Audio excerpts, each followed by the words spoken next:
Kernel தியாகராஜன்ட்ட. இதில் வந்து பாதுகாப்பில் காம்ப்ரமைஸ் பண்ணப்பட்டதா? ஒன்று டூரிஸ்ட் வரணும், ஒரு இயல்பு நிலைக்கு வரணும் அப்படின்ற அடிப்படையிலையா, இல்லை இயல்பு நிலை திரும்பிடுச்சு அப்படின்னு உளவு தகவல்கள் வர்றதோ, இல்லை அங்கே இருக்கக்கூடிய சூழல்கள் மாறிடுச்சா? உங்களுடைய இந்த கேள்விக்கு பதிலளிப்பதற்கு முன்பு பல விஷயங்கள் வந்து விவாதிக்கப்பட்டது. சகோதர சகோதரிகள்லாம் அதை பற்றி பேசிட்டு இருந்தாங்க. அதற்கு வந்து விளக்கம் அளிக்கக்கூடிய ஒரு நிலையில் இருக்கின்றேன். ஏன்னா நம்ம முதல் பேசுகிறப்ப சொன்னாங்க இந்திய இராணுவம் வந்து செயலிழந்து விட்டதா, துணை இராணுவம் செயலிழந்து விட்டதா, அப்படிலாம் வந்து கேள்விக்குறிகள் வந்து எழுப்பப்பட்டது. மிகவும் துரதிருஷ்டமான ஒரு விஷயமாக நான் வந்து பார்க்கின்றேன், வருத்தப்படுகின்றேன். அது வந்து அறியாமையா இல்லை அறிந்து பேசுகின்றார்களா என்று தெரியவில்லை. காரணம் அப்படின்னு கேட்டீங்கன்னா, உதம்பூரில் இருந்து நீங்க வந்து லே வரைக்குமே வந்து 100 மீட்டருக்கு ஒரு ராணுவ வீரர் அங்க இருப்பாங்க. அந்த ரோட நேஷனல் ஹைவேயை வந்து அவங்க வந்து பாதுகாப்பார்கள். அதுல மாற்று கருத்து கிடையாது. ஒவ்வொரு இடமும் அந்த ஜம்மு அண்ட் காஷ்மீர்ல இருக்கக்கூடிய ஒவ்வொரு இடத்தையும் ராணுவ வீரர்கள் வந்து அங்க இருந்தெல்லாம் பாதுகாக்க முடியாது. அதற்கு வழியும் கிடையாது. ஸ்டேட்டுடைய லா அண்ட் ஆர்டரை வந்து பார்க்க வேண்டியது, அதாவது இன்டீரியர்ல இருக்கக்கூடிய ஒரு ஸ்பாட்டு இல்லை ஒரு டூரிஸ்டுடைய ஒரு ஸ்பாட்டை வந்து பாதுகாக்கக்கூடியது அந்த ஸ்டேட் மிஷினருடைய வேலை, அங்க இருக்கக்கூடிய காவல்துறையுடைய வேலை. நிச்சயமாக அங்க வந்து லேப்ஸ் ஏற்பட்டிருக்கு, மாற்று கருத்தே கிடையாது. 99% வந்து நான் சொல்ல 100% வந்து அங்க லேப்ஸ் ஏற்பட்டு இருக்கின்றது. ஆனால் அதற்காக வந்து இந்திய ராணுவத்தையும் துணை ராணுவத்தையும் அவருடைய வந்து எபிலிட்டியை நோக்கி வந்து ஒரு கேள்விக்குறி எழுப்புவது என்பது அது சரியான கருத்தாக நான் பார்க்கவில்லை. அதையும் தாண்டி கூறும் பொழுது, அதாவது இந்த தாக்குதல் ஏற்பட்டது, அந்த தாக்குதல் நடந்த இடத்தில் ஸ்டேட்டினுடைய அந்த போலீஸ், ஜம்மு அண்ட் காஷ்மீருடைய போலீஸ் அங்க இல்லை. அது வந்து மிகப்பெரிய தவறு. அந்த இடத்தில் அவர்கள் இருந்திருக்க வேண்டும். இருந்திருந்தால் இவ்வளவு உயிரிழப்பு நடந்திருக்காது. உங்களுக்குள்ள வந்து அந்த கான்டாக்ட்ஸ் இருந்திருக்கும், அவங்களுக்குள்ள வந்து அந்த ஃபயரிங் வந்து ஏற்பட்டிருக்கும். அவங்க வந்து அது வந்து கண்ட்ரோல் பண்ணியிருப்பாங்க. குறைந்த அளவு இழப்பு வந்து ஏற்பட்டிருக்கும். அதுல வந்து மாற்று கருத்து கிடையாது. ஆகையால் there is a lapse in security அப்படிங்கறத நம்ம வந்து பார்க்க முடிகின்றது. அது மாதிரி அடுத்து வந்து ஜம்ப் பண்ணி நம்ம போவோம். இப்போ ஒரு ப்ராப்ளம் வந்து ஏற்பட்டாலும் உடனடியா நம்ம வந்து சொல்லுவோம் இன்டெலிஜென்ஸ் வந்து ஃபெயிலியர் ஆயிடுச்சு அப்படின்னு. ரொம்ப ஈஸியா சொல்லுவோம் இன்டெலிஜென்ஸ் ஃபெயிலியர் ஆயிடுச்சு அப்படின்னு. இன்டெலிஜென்ஸ் ஃபெயிலியர் ஆயிடுச்சுன்னு சொல்றப்ப மத்திய அரசை கூறுவது போன்ற அவர்களுக்கு தோன்றும். அப்படிலாம் கிடையாது. இன்டெலிஜென்ஸ் வந்து ஸ்டேட் கவர்மெண்ட்லயும் இருக்கு. ஸ்டேட் போலீஸோட இன்டெலிஜென்ஸ் இருக்கு, அங்க இருக்கக்கூடிய ராணுவத்துடைய மிலிட்டரி இன்டெலிஜென்ஸ் இருக்கு, அங்க இருக்கக்கூடிய வந்து பிஎஸ்எஃப் உடைய இன்டெலிஜென்ஸ் இருக்கு, அங்க இருக்கக்கூடிய வந்து மத்திய இன்டெலிஜென்ஸ் வந்து இருக்கு, ஐபி இருக்கு, ரா இருக்கு, பல இன்டெலிஜென்ஸ் இருக்கு. எல்லாருமா வந்து தூங்கிட்டு இருக்காங்க, என்னவங்க எதுவும் நினைச்சிட்டு இருக்கிற மாதிரி சாப்பிட்டு நல்லா படுத்து தூங்கிட்டு இருக்காங்க அப்படின்ட்டு அப்படிலாம் கிடையாது. இவர்களுடைய ஏன் வந்து அந்த இன்ஃபர்மேஷன் கிடைக்கல அப்படின்னா, வண்டியில வந்திருக்காங்க, அவங்கள பிடிக்கலையா, ராணுவம் வந்து செக் பண்ணலையா, அவங்க வந்தது காடு வழியா வந்திருக்காங்க. அந்த மலைப்பகுதியில லட்சுமி கேள்வி கேட்ட கூட உள்ள வந்தது எப்படி அப்படின்ற அந்த கேள்வி கேட்டாங்க. உள்ள வந்ததுதான் பத்தி பேசிட்டு இருக்கோம். உள்ள வந்து எப்படி தான் உங்களுக்கு நான் பதில் சொல்லிட்டு இருக்கேன். கண்டிஷன்ல இருக்கு சார். சகோதரி நான் உங்களுக்கு நீங்க பேசுறப்ப நான் ஒரு வார்த்தை நான் வந்து உங்களை குறுக்கிடல, நான் பேசிட்டு முடிச்சிடுறேன். அதுக்கப்புறம் நீங்க வந்து உங்களுடைய கேள்வி கேளுங்க. Let me finish first.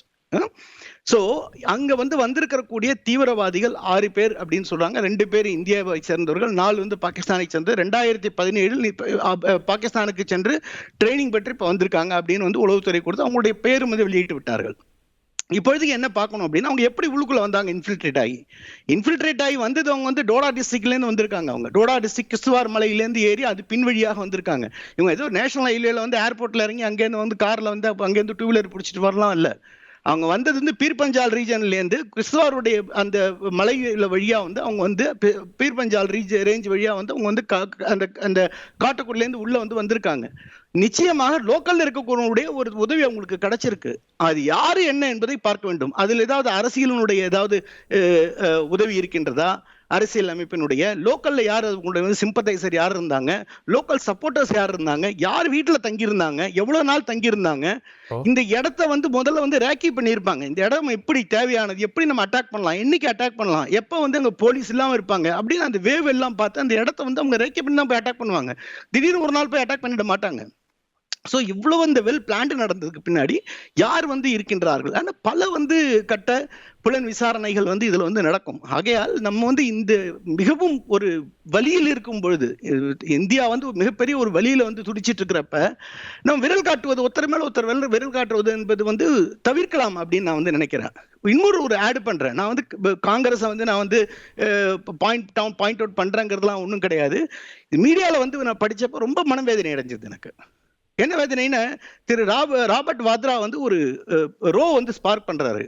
Muslim feeling weekend, minorities feels uncomfortable and trouble in India, blames Hindutva, push Bharatiya Janata Party. இல்ல ஜெனரலா அவர் சொன்னாரா, நார்மல் டயத்துல சொன்னாரா, இப்ப சொன்னாரா சார்? let me finish. இது அவர் இந்த செய்தி வந்து எல்லா நியூஸ் சேனல்ஸ்லயும் வந்திருக்கு, நீங்க போய் பார்க்கலாம் இந்த விஷயத்த. அவர் சொல்லியிருந்தா நிச்சயமா நான் அது மாதிரி வந்து அவருடைய அந்த பிரிமெச்சூர் ஸ்டேட்டஸ் நினைச்சு நான் வந்து வருத்தப்படுறேன். அதை நான் வந்து கண்டனமா வந்து நான் வந்து எடுத்துக்க இது பண்றேன்.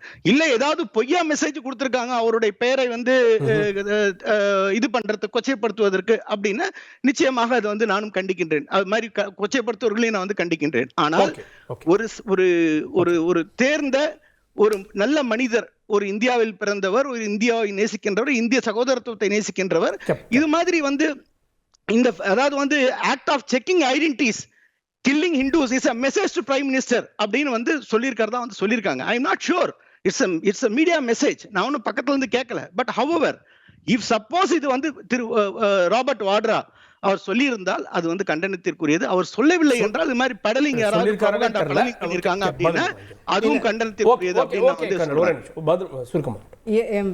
இன்னொன்னு ராபர்ட் வாத்ரா அவர்கள் சொல்லியிருக்காங்களான்னு எனக்கு தெரியல. அதை சொல்லியிருந்தாலும் அவர் காங்கிரஸ் ஸ்போக்ஸ் பர்சனாலாம் சொல்லலை. காங்கிரஸ் ஐ மீன் அது first of all let's get the fact check and then I can respond to it. இன்னும் ஒரே ஒரு விஷயம், இந்த மேஜர் ஜெனரல் பக்ஷி அப்படிங்கிறவர் வந்து அடிக்கடி டிவியில் வந்து ஒரு ரிட்டையர்டு ஆர்மி ஆஃபீஸர், அவர் வந்து அடிக்கடி டிவி வாதங்களில் கலந்துப்பார். இன்ஃபேக்ட் நிறையா இந்த பிரசன்ட் கவர்மெண்ட்டுக்கு சப்போர்ட்டாக தான் பேசுவார். அவர் சொல்லியிருக்கிறாரு, தவற விட்டு விட்டார்கள், இந்த ஆர்மியில் வந்து ரெக்ரூட்மெண்ட்டே குறைஞ்சிருச்சு, மிலிட்ரியில் ரெக்ரூட்மெண்ட்டே குறைஞ்சிருச்சு, அதனால அங்கே போதிய செக்யூரிட்டி இல்லாத அப்படின்னு ரொம்ப கோவமாக காட்டமாக பேசியிருக்கிறாரு நேற்று ஒரு டிவி சேனலில்.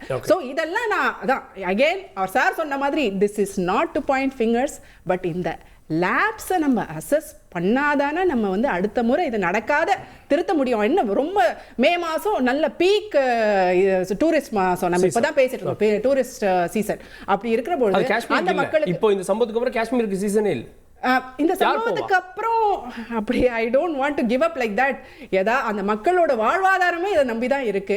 இந்த லேப்ஸ் எல்லாம் சரி செஞ்சு மக்கள் மேல ஒரு கான்ஃபிடன்ஸ் உண்டு பண்ணணும்னா இந்த லேப்ஸ் எல்லாம் நம்ம அசஸ் பண்ணி அதை அந்த ஓட்டைகள்லாம் அடைச்சு தானே ஆகணும். இது யார் மேலேயும் அது ஒரு யூனியன் டெரிட்டரி, இது ஸ்டேட் கவர்மெண்ட், சென்ட்ரல் கவர்மெண்ட், அதெல்லாம் வேணும். எல்லாரும் சேர்ந்து இது ஒரு இந்தியாவோட பாதுகாப்பு சம்பந்தமான ஒரு விஷயம், இந்தியர்களோட பாதுகாப்பு சம்பந்தமான விஷயம்.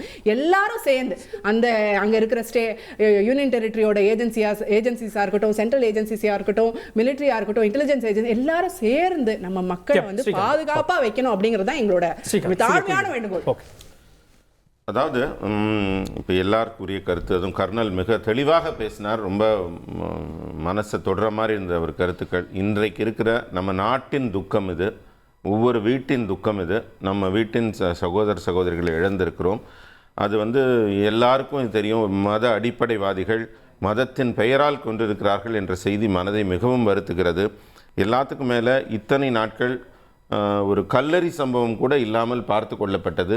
ஆனால் இந்த ஒரு இடத்துல, அந்த லோக்கல் போலீஸ் பாதுகாத்த இடத்துல, பொதுமக்கள் வந்து புழங்குற இடத்துல இது நடந்து போச்சு. அது வந்து இன்னும் எவ்வளவு கூடுதலாக இருக்குங்கிற தேவை. இந்த நேரத்தில் ஒவ்வொரு நபரும், நாட்டின் ஒவ்வொரு நபரும் விரல் நீட்டி மற்றவரை மத்திய அரசு செஞ்சுதா, மாநில அரசு செஞ்சுதா, இன்டெலிஜென்ஸ் செஞ்சுதான்றதான் பேசுறதை விட, நம்ம எல்லாரும் விரல் நீட்டி குற்றம் சாட்டுவதை விட எல்லாரும் கரம் கோத்து இது போன்ற தீவிரவாதம் இனி நடக்காமல் தடுக்க என்ன செய்ய வேண்டும் என்ற முடிவில் இருந்தால் தான் நம்ம நாட்டின் அமைதியும் நம்ம நாட்டின் சகோதரத்துவம் திரும்பும். செய்திகளை உடனுக்குடன் தெரிந்து கொள்ள உடனே சப்ஸ்கிரைப் பண்ணுங்க.